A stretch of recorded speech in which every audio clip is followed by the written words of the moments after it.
Good morning and happy Monday, groovy citizens of Earth. So, before we jump into today's topic, y'all, let me tell you about my workout. My workout was going great. And then I was doing I call it a kickback machine. I don't know what you call it, but it works the glutes because, us ladies, we got, and probably some men too, but we have to keep our glutes lifted because with age, gravity tends to set in. But anyway, so I'm on there and I see my buddy, this guy, his name is Musala. I see him in the gym every now and then. And so, we just talking. We were talking about our weekends and stuff. And this young man comes by and he keeps doing like this to his headset. I thought maybe he was cutting up the volume or something. I didn't know what that meant. So the third time he did it, he said to us, he said, "I need you all to keep your voice down because I can't hear my music." And we looked at each other like, huh? I said, well, first of all, then you need to do one of two things. You either cut the music up or you get the hell on, because you came over to where we were to tell us to keep our voice down. Not like we were yelling all over the gym. We were just standing there talking. I mean, we're a nice little distance apart, of course, but we're talking. And I said, but you came over here. So Musala had jumping his stuff. He said, look, man, I'm in the mood today. I got time. He said, don't play with me because I will knock you the F out up in here, okay? He's going to tell somebody to be quiet. He said, this is a gym, a public gym at that. He gonna tell me something, yeah, but I can't hear my music with you all talking. Okay, well then scoot the hell on. Why are you over here?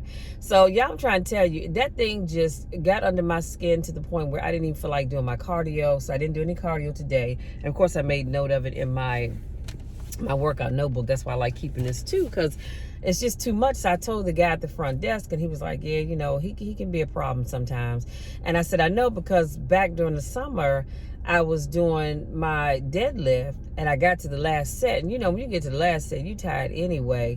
And I had to redo it because I was recording myself and he jumped in my camera doing all like this and stuff. And I told myself, look, don't ever do that again.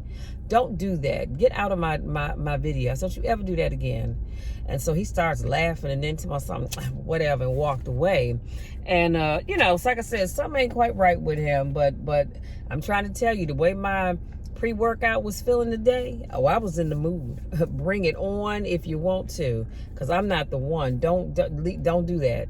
I don't bother anybody. I come in the gym, I do my workout, I don't bother soul. I don't talk to you unless you say something to me. And I just happen to see Musala because we talk every now and then, and just about life and politics, whatever's going on in the world, our workouts.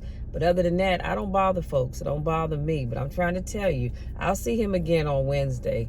And I hope to God that he doesn't say anything to me, because y'all just don't know. I wanted to take one of those kettlebells and bash him right in his daggone head with it. Not the one. Don't do that. Anyway, and like I said, that thing took my blood pressure up. So I had to just say, you know what, let me finish up. Because then after that, I got on the calf raise machine. He says, I'm using that. I said, look, you can't top every machine in the gym, because he was already using 3 other machines that were to the left of where I was. Plus, he was across the room using the ab machine. I said, you can't top every machine in this gym. I didn't see you on here. So, I set my little happy fat behind on down. And he says, I'm using that. And I looked at him and I said, well, you can have it when I'm done. So we locked eyes like this, and then he walked away. Like I said, I ain't the one, Slim. I don't know who he thinks he's playing with, but Michelle is not the one. I digress. Let me move on. Today's topic is turn your mess into your message. Turn your mess into your message. And so I came up with this idea to talk about this today, because I realized, not that I didn't just realize, but I thought about the fact that we all have a mess of some kind. And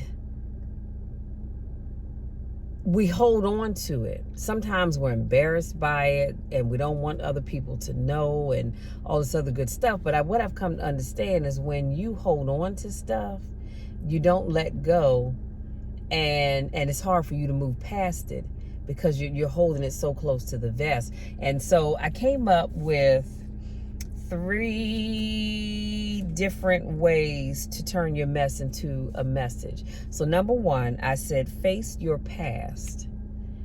Face your past. So God knows your mistakes. So you might as well own up to it. Perhaps your mess is abandonment. It could be that maybe you've had a miscarriage. It could be cancer. It could be addiction, job loss, divorce, infidelity, and the list can go on and on and on. And these are just some things that I thought about. But you've got to own it. You've got to own it. Now, I'm not saying you have to go out and talk to the whole world, but you've got to own your mess and then turn that mess into a message. Number 2, I said, let go of the guilt.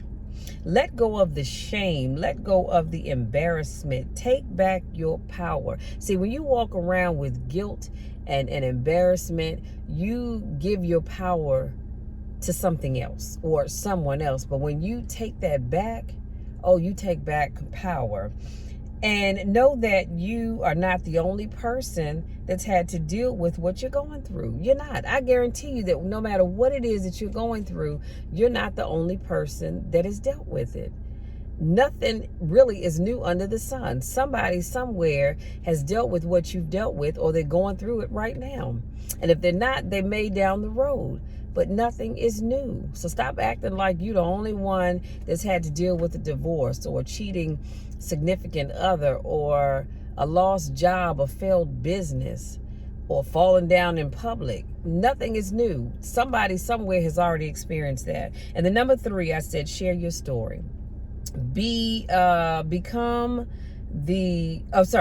vulnerable and share your story with other people.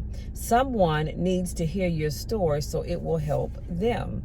And once you let go of that which haunts you, it no longer has a hold on you, and you begin to free yourself. And that's what this is all about. It's about letting go of your mess, owning up to it, and freeing yourself. Now I'm gonna give you a homework assignment as soon as I get home.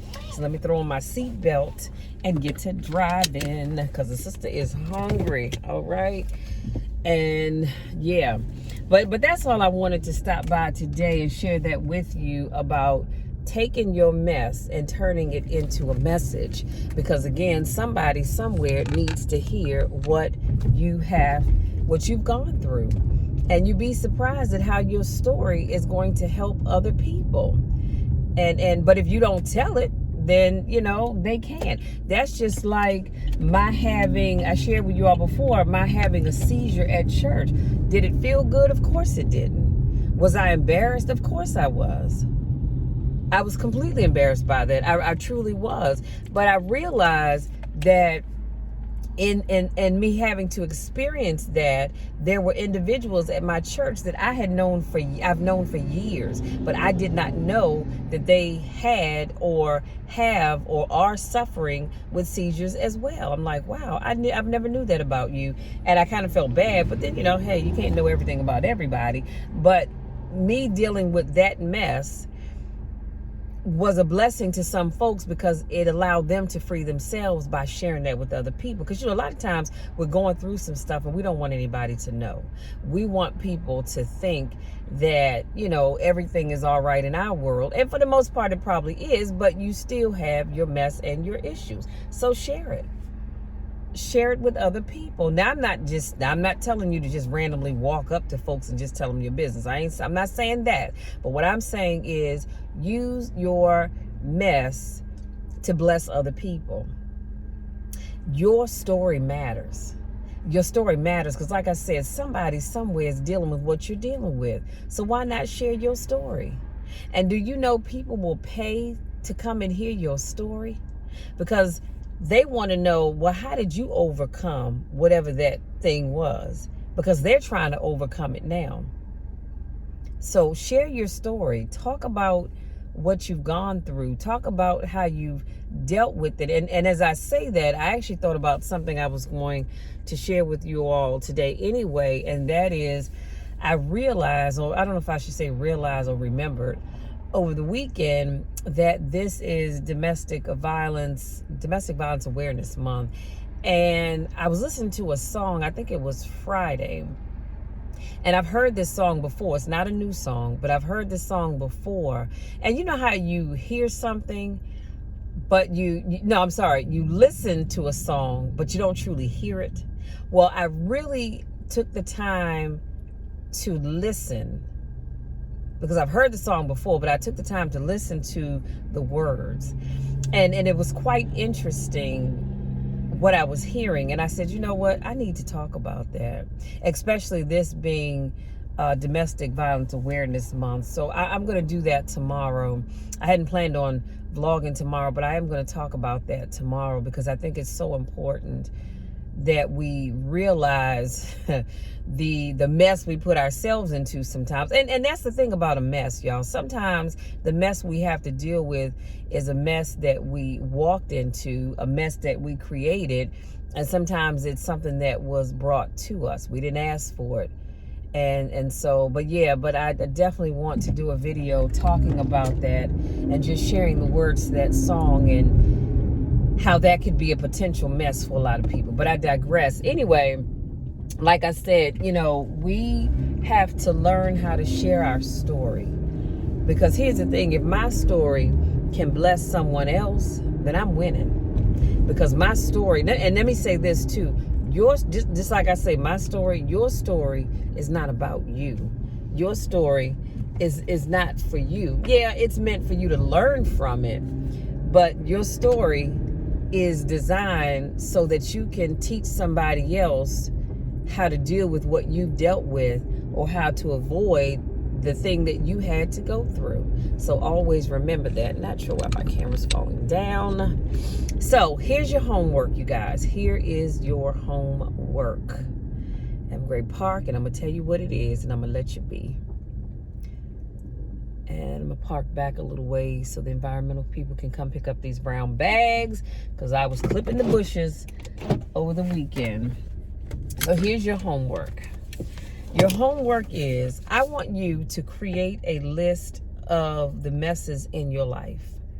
Situations that you've gotten yourself into, situations that happen to come your way, whatever the case may be, whatever mess you had to deal with in your life, I want you to get into your journal and create a list of those things. And then I want you to come up with a list of people that you can share your story with, that you can bless. That's what I want you to do. And I'm not necessarily saying you have to do this to get paid. You know, if you get paid for doing it, maybe it's a seminar, workshop, whatever, that's great. But I want you to come up with a list of people that you can share that story with. It could be a women's group. It could be a men's group.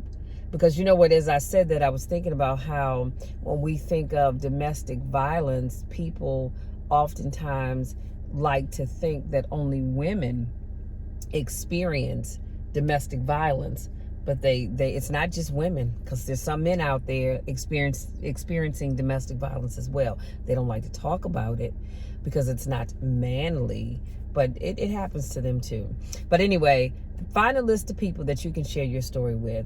Find a group of people, or you know what, even if it's just one person that you can bless this week. I need you all to promise me that you'll do that. Let me do a quick recap and I'm gonna let you be, because my mom's headed out to her physical therapy. Today I talked about how to turn your mess into a message. And I said, in order to let that mess go, number one, you've got to face your past. You've got to face it. You've got to own up to it and take your power back. Number two, I said, let go of the guilt. A lot of times we have guilt, especially if we have gotten involved with someone who was physically and or mentally abusive towards us, and we feel guilty that we allowed ourselves to be sucked into that foolishness. But it happens. It happens all the time. And then number three, I said, share your story. Find someone that you can share your story with this week. It can be one person, it can be a group of people, doesn't matter to me. Find somebody that you can share your story with and bless them. Because I promise you, somebody needs to hear what you have to say. Because somebody's dealing with what you're dealing with. Y'all, that's my time. That's all I have. If you're new to watching my videos, I want to say welcome, welcome, welcome. So glad to have you guys here. If this is not your first rodeo, welcome back. I missed you guys. So glad to see you again. And we will talk again tomorrow in my next car conversation. Until then, go out there, have an amazing day on purpose. And always remember that I love you when nobody else even likes you. Till next time, take care.